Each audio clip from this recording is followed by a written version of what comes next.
Welcome to the deep dive. Today we're taking a look at mobile banking in Thailand. Yeah, specifically the Bangkok Bank app. Right, and we're seeing it through the lens of a Japanese user there, Shinji Chiangmai, from his YouTube video. Which is a great perspective, actually. Someone navigating it perhaps for the first time, or at least as a non-local. Exactly. Our goal is really to understand, the key features and how this app makes daily transactions easier, especially if you're new to the Thai financial scene. It's always fascinating to see how these apps adapt locally, not just generic banking stuff, but what actually works on the ground there. Totally. And the first point Shinji makes is about getting started. It's not fully digital right away. Oh, really? Yeah, he mentions having to actually visit a Bangkok bank branch in person first. Ah, okay. So still a bit of that traditional banking interaction needed up front. Seems like it, maybe for verification or something. Yeah, makes sense. A blend of digital convenience and, well, necessary security checks. Okay, so let's get into the day-to-day usage. Payments. Shinji really emphasizes QR codes. The big one in Thailand, right? Absolutely. He says, credit cards might not be accepted everywhere, especially smaller places. Like street food stalls, maybe? Exactly, but QR codes, pretty much universal. That's a huge practical difference for daily life. For sure. And he walks us through a typical payment. It often starts with the cashier asking something like, Scan QR code Dai Mai. Is that right? Like, can I pay with QR? Yeah, that's it. And the response is Daika, meaning yes. Okay, nice little cultural insight there. Then in the app, you just tap the scan button. Simple.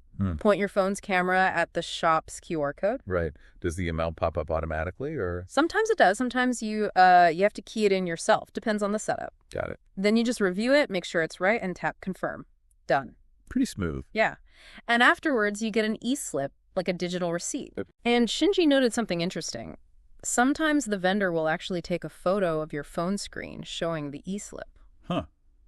For their own records, I guess. Must be. It's sort of a blend, isn't it? High-tech payment, low-tech record keeping sometimes. Yeah, adapting the tech to existing practices. Yeah. Fascinating. So besides QR codes, which are obviously key, what else is useful? Well, he mentioned a straightforward transfer feature. Right, for things like paying rent, he said. Standard bank stuff, but mobile. Exactly. And then there was the cardless ATM withdrawal. Oh, yeah, that sounded pretty neat. He compared it to SBI Net Bank in Japan. He did, yeah. Good comparison for those familiar with it. The main benefit he highlighted was safety. How so? Well, you're not actually putting your physical card into the ATM slot. Ah, so no risk of the machine, eating your card. Precisely. Or skimming, potentially. It just adds a layer of security there. That's actually a really good point. What else? Bills. Yep, a pay bills function. He showed paying his CNET internet bill, I think. You can scan QR codes or barcodes found on the actual bills. Right, saves you having to go somewhere physically to pay utilities and stuff. Definitely streamlines things. And finally, just a standard history feature. Let me guess. Shows your transactions. Yep, broken down by month. Pretty standard, but essential for tracking. So, all in all, it paints a picture of this app as, your financial control center in Thailand. Pretty much. Reducing the need for cash, minimizing trips to the bank for routine stuff. The convenience factor, especially with those QR codes being so widespread, seems massive. Absolutely critical for daily life there, it seems. If you're traveling or moving there, you'd really need to get the hang of this. Makes you wonder why QR codes took off so much there compared to, say, NFC or tap to pay in other regions. Yeah, it could be many reasons, right? Merchant adoption, government push, maybe just consumer preference. Cost of terminals, perhaps. Good point.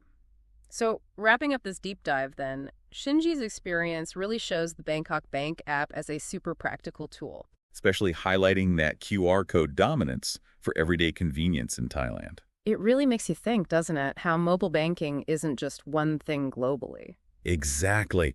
These regional variations are so interesting. What do these specific successes, like QR in Thailand, tell us about where digital finance and maybe financial inclusion are heading elsewhere in the world? Something to definitely mull over.